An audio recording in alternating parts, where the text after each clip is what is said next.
Yun, what's up mga kamamaw? Ano nga pala, may pinasya lang pala tayo ngayon araw na to kasi usually before, nung hindi pa nanganganak si Hera talaga is, ang ginagawa nating vlog is namamasyal tayo dito ng mga Pilipino na parang naging successful din dito sa Canada. Para na-share natin sa Pilipinas kung ano ba ang mga nagiging libangan at nagiging business ng mga Pilipino dito sa Canada. So mga kamamaw, ang inaano ko lang sa inyo, sana mga kamamaw, supportahan nyo rin yung video kong ito kahit na hindi siya para sa mga American Bully mga kamamaw. Para tulong nyo na rin sa akin, supportan nyo sa aking YouTube channel. And maraming salamat. Ano ba ang gagawin natin at saan ba tayo pupunta ngayon? Actually mga kamamaw, yung pupunta natin is more on rin siya sa pet din siya. Pet side din ng mga libangan ng mga tao na hindi lang aso, hindi lang kung may iba pang libangan. Ano ba ang mga ibang libangan? Siyempre, hindi mawawala mga kamamaw yung aquarium sa loob ng bahay natin. Yan mga kamamaw. So may papasyalan tayo dito ngayon na kaibigan natin si Art. Ang kanyang business is Fish Be With You. Yun yung pangalan ng kanyang parang sabihin na natin parang pet store. Ayan, pet shop, parang ganyan. So usually more on siya. Nagbi-breed din siya ng French Bulldog, kaso nga lang wala ata ditong French Bulldog sa loob ng shop niya. More on siya, talagang aquatic tsaka mga isda talaga mga kamama. Actually nakapark na ako dito sa harapan ng kanyang pinagtatrabahuan. Ito yung parang first day nung pagkalipat niya dun sa bago niyang place. Actually mas malaki yung place niyang ito, and then mas maluwag mga kamama. Actually nandito na ako sa harapan. So yan, pasok tayo mga kamamaw at ma-interview naman natin ang ating kaibigan mga kamamaw.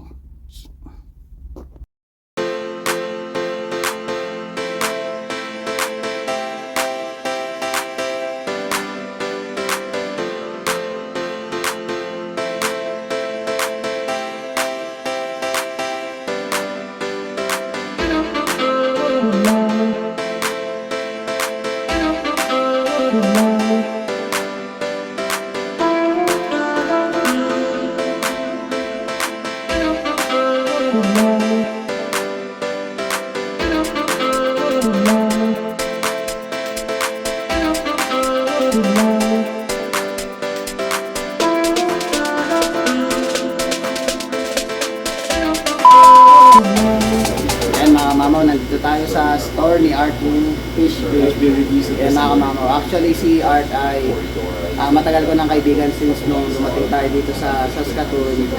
Suki natin yan sa Dairy Barn. So bata pa lang, estudyante pa lang yan mga kamamaw. Kalala ko na yan. Sobrang bata pa nito. Ilan taon na? Mag-20 na, isipin mo. Like 8 years ago, nag-aaral ka pa, di ba? Tapos di ko na ina-expect na isa siya sa mga makikilala natin dito sa Saskatoon na masasabi ko para sa akin kasi ako nito, lagi tayo nakasubaybay sa Facebook nito na talagang mahilig talaga siya sa ganitong klaseng larangan, like sa aquatic or sa aquarium, mga pati ibang klaseng isda mga kamamaw. Sobrang talagang nakikita ko siya dati pa talagang pa isa, tapos nakita ko pa dati talaga nag-deliver ka talaga ng isipin mo mga kamamaw, winter time, isipin mo nasa tubig, diba? Winter time malamig, diba? Talagang may mga ginagamit silang aparato para kahit pa ma-maintain nila yung warmness ng tubig, tsaka para talaga mabuhay yung mga alaga niya. So ito, tatanungin natin ngayon siya mga kamamaw at para magkaroon tayo ng idea paano ba nagsimula ang mga pangarap ng isang kabataan ng Saskatoon dito. Wow! So ano ang pangalan mo? Ako ba si Art Valenzuela, head owner ng Fish Be With You Supercenter. So actually, saan siya before Nagsimula siya sa room ko lang talaga. Oh, I see. So, time na yun, nag-aaral ako ng Manila Engineering. And sobrang stressful talaga ng minor engineering dito sa kanila. Sobrang stress ko, sabi ko, mag-set up nga ako ng mga wala yung stress ko pag nag-set up ko ng mga fish tank. Nag-set up ako ng fish tank. Tapos, yun yung time ng pandemic din yun. Kaya nag-board ako, tapos wala akong makuha ng isla. So, ito sige, try ko mag-set up. Kaya nag-breed ako. Nag-breed ako ng mga isla. Dumami na dumami. Yung time na yun, sabi ko, walang isla sa mga malalaking pet store na meron dito sa buong Canada. So nagka-idea ka na baka pwedeng yung ganitong bagay mag-click. Oo, mag-try lang naman ako. Pero yung unang reason ko is gusto ko lang magka-isla. Pero kailangan ko makakuha ng isla sa ibang bansa pa. Sa Thailand pa. Kung sa Thailand pa talaga siya galing. Sa Thailand pa kaya sa Pilipinas pa or Indonesia. So doon lang pwede. Eh, noong time na yun, yung mga flight, hindi pa naman cancel. Okay. So noong time na yun, So, pandemic time pala siya, Oo, no? pandemic siya Oo, nag-start pandemic talaga. time. 2020 siya nag-start. Ayun, nag-order ako. Nag-try ako order ng isang box ng isla. Pero kailangan ko lang yun para sa 3 tank. So pinost ko siya online. Mga 1 linggo or 2 linggo, naubos yung isang box ng isla niya. Pero ano siya, di ba mahirap mag-breed ng ano kasi di katulad ko, di ba nagbibigit ako ng aso. Alam ko paano ko hahawakan, paano ko i-assist yung alaga akong aso para syempre. Kasi syempre yung isda, di mo nang pwedeng hawakan, di ba, mga kamamaw. Like for example, isda mo, di ba? Ano ba ang way ng pag-aano? Sa pagbibigay ko na talaga, hindi ko pa alam. Kasi gusto ko lang siya papawala ng stress. Pero nakakita ko ng opportunity and bago ko nagmamining engineering ako, meron din ako unang degree na natapos sa business. So, sabi ko, matry ko nga. Siyempre kung ikaw yung tama na nagtutuwa kasi sa bagay, inaaral mo. So inaaral ko, nag-research ako, nag ako ng mga videos, hanggang naging successful na ako. Actually sa team namin ngayon, sa breeding, ako talaga pinag-inspire. Like, sasabihin niya nila, ibigay mo sa akin ng isda, mag-breed ko yan. Kasi may mga techniques siya. Ay, pwede mo ba i-share or sikreto na lang ito? Yung iba sikreto Oo, mo. sikreto. Kasi at tayo, nandito tayo sa ano, hanggang kung nasa ng limitation na kaya niyang i-share, yun na tayo. Hindi natin siya pwedeng pilitin kung ano man ang ginagawa niyang magic, mga kamamagal. Maraming mga ways naman talaga. Pero yung kasi ako kilala ko sa pagbibig ng mga rare isla. Yun yung may mga mas challenging. Siyempre, tsaka usual ganyan talagang dapat nakatago, di ba? Nakatago. Siyempre, ngayon, Hindi not like na nakatago yung sikreto, talagang nakatago yung isda, di ba? gusto din natin ma-monopolize yung market. And anytime pwede ka magkaroon ng kalaban, so huwag mo ibibigay lahat. Oo, tama. Ako sa akin, respeto ko sa kanya kasi kanina discarding niya yun. So, ito, tanongin kitang pangalawa natin. Actually, nilista ko mga kamamo kasi napakatagal na mga kamamo since the last time na mag-interview tayo. So, ayun, may mga bisita pa dito. Bisita mo na ko yan, nag-interview tayo sa YouTube channel eh. Say hi mo na kuya. Hi mo na kay kuya, yan, nasa natin Maylin na yan. Kaya tatanungin mo na kasi sa pangalawa, paano mo pala naisipan magtayo ng shop? So, funny story talaga yung nangyari sa akin. Di ba, nasa basement ako, nasa room ako, 3 aquarium lang. Tapos nakakita ko ng opportunity, nag-set up ako ng 12 aquarium after 2 weeks. Nabenta ko isang box ng na isla. Sabi ko, Dad, mag-set up ako sa basement. So, tinulungan ako ng dad doon mag-set up. So, sa basement, nag-set up kami ng 12 to 20 na aquarium. So, sinet up ko yun, tapos umorder pa ako ng isla. Dumami, hanggang lumipat kami sa garage. Yung garage namin is a 6-car garage. Nag-set up ako ng mga 60 plus na aquarium. So, and that was So, hindi rin biro, di ba? Hindi talaga Kasi biro. kung bibili ka ng aquarium, mahal din, di ba? mahal talaga. So, nung Talaga time na yun, nag-invest dumami na. Ako na talaga mag-isa. Nung dumami na yung isla, inaas ko na yung mga tropa ko. Sabi ko, tropa, may mga ito, may opportunity. Tingnan natin, try natin talaga. So, hindi naging madali talaga kasi palipat kami ng palipat. Pero sa bagong setup. Sa Saskatoon, lagi ito lang sa Saskatoon talaga. Tapos nag-deliver kami, dumami. Ang pinusan mo online, mga customer Vancouver, Toronto, Winnipeg. Dinatry namin yan. Pinakamalayang drive namin, 36 hours straight. Para lang mag-deliver. Pero sulit naman. Like, hindi naman namin duration na rin. Tsaka noong time na yun, iba, minsan sakto ng order ka namin para magpakilala kami sa market talaga. So nakita niyo mga kamamaw, di ba? Talagang nag-invest siya at saka talagang yung time and effort ginawa ni mga kamamaw para nag-try lang talaga siya. Pero tingnan mo naman ngayon, kahit pa paano masasabi ko talaga isa to sa mga successful na kabataan dito sa Saskatoon. So sana maging isang tuwa ng ano siya, gayahin niyo siya mga kamamaw na tinry niya para kahit pa paano yung sarili niya matupad niya yung mga pangarap niya. Tapos yun, ito yung pinaka-funny story, dahil 45 times na sa garage, dumadami bilhin mo pandemic sa bawal talagang pumunta, di ba? Kaya puro kami deliver. Pero noong time na yun, pumupunta sa garage namin, sa bahay namin, 20 na tao, so bawal din. From different province yun. From different provinces and cities as well. So ngayon, one time, may pumuntang mga pulis sa bahay. Akala nila, nagbibenta kayo. oo, akala nagbibenta kami ng drugs talaga. Yun yung pinaka-funny story. So, nagsumbong daw yung neighbor namin, yung kapitbahay namin na may binibenta daw kami ng drugs. Check nila. Eh, apparently, yung police officer na nag-check sa amin, isa sa mga customer ko. And doon na kami nag-challenge na i-try namin na magbukas ng store.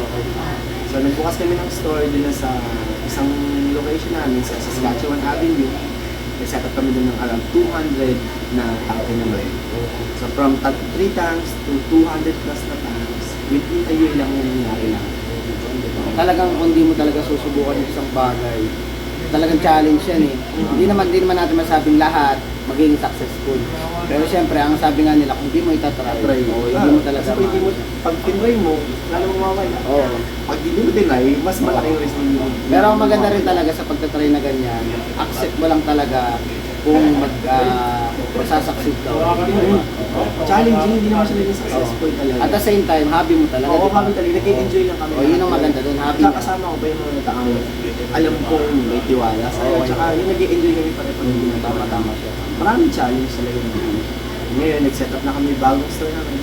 Ang goal namin is makapag-set up. Nag-set up pa kami up until now ng 450 camps. Actually, ano to, di ba? Debut, parang First day namin, first day opening namin, sobrang nakami ng tao talaga. So, thankful kami kanina umaga. Hindi pa nagbubukas, naka-11 na sila din lahat. Grabe, mama. And now, as of the moment, we are the biggest aquatic pet store sa buong Saskatchewan. Nakaka-proud, bilang ako, nakaka-proud sa akin, syempre Pinoy. Kumbaga sa akin, every time na makakarinig tayo ng Pinoy na nagsasucess sa kanilang larangan, so para sa akin, kasama na ako doon. Kasama ako sa pag-angat dahil pare-pares tayong mga Pilipino. Pala ako kasi naisip ko lang art nakaraan. Siyempre mga iba-ibang ugali niyan, 'di ba? So paano mo siya natuturuan din sila? Natitrain talaga siya, Oh. especially itong guy na to. They just inspire naman. Kilala ka niya, tingnan mo yan. Yan. So, ito yung boss ng tank namin. Talagang siya yung, pag may bagong salta sa tangke, Oo. gumigit na talaga siya. Oo. Tapos, may kinalaman din yung kung paano mo isa-set up yung decorations Oo. sa aggression nila. Oh, I see. Talagang and kunwari, gusto mong makontrol yung aggression nila, Oo. ilagay mo lahat sa gitna yung mga decorations Oo. para hindi sila magkaroon ng spot na aagawin lang nila. Oo, Kaya okay, nilagay ko sa dalawang gilid to kasi alam ko na may dalawang binibreed ako dito. Oh, I see. Sinadya ako siya sa yung angle ng bato, kasama yun para Oo. ma-breed mo rin yung mga Okay. isda. And plus kung gaano din kalalim yung gravel mo, Oo. isa sa mga technique na dapat kinoconsider Mm. mo, magbibreed ka ng mga cichlids. So sa sa mga nandyan sa aquarium na yan, alin yung mangingitlog na sa tingin mo? Ito mag-asawa yan. So, Lalabas sa yung mga big oh. picture niya yan, kung makikita mo. So wala pala sa size ng isda, no? Wala sa size ng isda, depende kung gaano karaming protein ang pinapakain mo sa kanila. The more na mas maraming mataas ang protein na binibigay mo sa kanila, mas maraming itlog yung ilalabas. Oh. So ngayon, pag na siya, nag-hatch na sila ng itlog, tatanggalin mo na yung iba dyan. Pag-hatch, pabayaan mo ng mga ilang araw para Oo. hindi mamatay yung mga babies. Oh, I see. Pag ready na sila after 1 week, kung alin yung makasurvive, yun yung scope natin. Oh, okay. Di ba? May natutunan kayo ng konti. Hindi naman sila nakasurvive, kakainin lang ulit sila ng mga parents, then after 2 weeks, Ilalabas ulit. Oh, I see. Yan. May natutunan kayo mga kamama. Isiningit ko lang kasi nagkakwentuhan kami dito. Sabi ko parang pwede nating isama sa vlog natin na yun mga kamama. Konting scoop lang para sa napakalupit na batang ito mga kamama. Yan. Abangan nyo yung mga kamama. Maraming mapapasayang tao dito sa Saskatoon yan. Yan, next question ako. Ano nga pala yung plan mo sa future? naparami itong plan sa future. Kanina minention na biggest aquatic pet store kami sa buong Saskatchewan. So ang goal namin, maging biggest pet store kami sa buong Saskatoon, or maybe Saskatchewan, pero focus kami sa aquatic and exotic pets. Reptiles, yan. So, magpupunta din kami hindi lang sa mga aquatic, pati sa mga reptiles talaga. About Yung doon sa mga- ano pala? Sa aso. Tutuloy ka pa rin. Sa asuhan, yes, ginagawa pa rin namin siya. So, paunti-unti kami hanggang i-take over na namin yung So, ibang ilalagay klaseng mo pets. dito? Naglalagay din kami ng mga pusa. Try ko din magbenta ng pusa. Actually, nag-start ako dito, hindi lang isda. Try ko magbenta ng aso, try ko magbenta ng turtles, ng mga reptiles, mga ahas. Yung turtles parang okay din na kasi usually mga breeder ng American Bulldog at French Bulldog sa Pinas. May mga reptiles din sila. Pero Turtles, ako, tortoise talaga. wala. Number 1 sa list ko yun. Ayoko makakapanak ahas. Diba yung So, pakarami? well, ako talaga kasi gusto ko lang, nakita ko sa may market eh. So, tinake ko yung opportunity and right now talagang sobrang support ng community dito sa buong. Yung kasi kaganda talaga sa Pilipino, pag sumuporta, suporta talaga. Tsaka at the same time, hindi lang Pilipino yung mga Canadian, mahilig talaga sa pets. Yun, actually, 95% ng customer namin is non-Filipinos. Yeah, so sila talaga sumuporta sa amin. Kung sinabi sa amin na magsasara na kami, pinush nila ako kami na ituloy. Hanggang ngayon sinusuporta kami. And pati sa iba't ibang lugar, dalayo pa sila 6 hours na biyahe, 8 hours na biyahe. Para lang makamit. Pero masingit pala, kasi usual dito kami sa Saskatoon, di ba? Canada, malamig. Ano bang nilalagay natin sa aquarium para ma-maintain yung warm ng tubig? Yung, mayroong mga heater naman lang. Oo. Yan. Siguro sa amin, kasi pag nilagyan 400 na tangke, di ba? So yung nakalagay na yung Heater yan. Pero mga, ngayon, ginagawa namin, room temperature ginagawa namin para hindi siya ma-shock yung water. kahit na mag-winter siya na. Oo, naka-room temperature, naka 27 degrees Celsius lang siya. Oo. So, kapag kasi nilagyan namin ng heater, sabi nagsisimula pa lang kami, napakalaking expense sa amin. Oo, tam-tam. So ngayon, ginawa namin, room temperature na lang. Oo, sige. Kaya kasi sa dami nakasaksak Madami na niya, oo, talagang naalala ko yung isang advisor namin sa pang Alberta, 28 years na siya sa ganito. Sobrang sinabi niya sa amin na, go, susuportahan ko kayo. Kasi yung journey niya napakabilis eh. Sa amin kasi parang yung journey namin, 1 year. Na sabayan na namin yung ginawa niya daw ng 28 years. Oo, di ba? Grabe. Kaya At talagang Chinese siya, so talagang entrepreneur siya. Pero sobrang ang naging advisor namin siya. Kaya yun talagang natutuwa kami. Kaya tinuloy ko, sabi ko, pwede mo siyang i-shoutout ngayon. oh, hello kay Dave and Dennis talaga. From Calgary sila yung mga Chinese na entrepreneur din sila. Marami silang negosyo sa Calgary talaga. So, yun. Thank you sa mga advice. Saka pupush nila sa amin. Kaya sabi niya, 28 years nila ginawa nila ito. Even yung mga biggest fish stores sa buong Canada, nagulat sila sa ano namin, sa pag-boom namin. Even sa Google, may 5-star kami na review. Hundreds of reviews and comments na yun. Customer service, gusto nila lahat. Yun. So, tag dito, invite mo naman sila dito sa sa store mo. Saan Yeah. pa siya? Ano ba? Address niya? Okay. Saan siya? Yeah, so i-invite ko nga pala kayo na kahit bumisita kayo or supportahan nyo lang kami dito sa Fish BBQ Super Center. Ito ay matatagpuan sa Bay number 4, 2345 Avenue C North.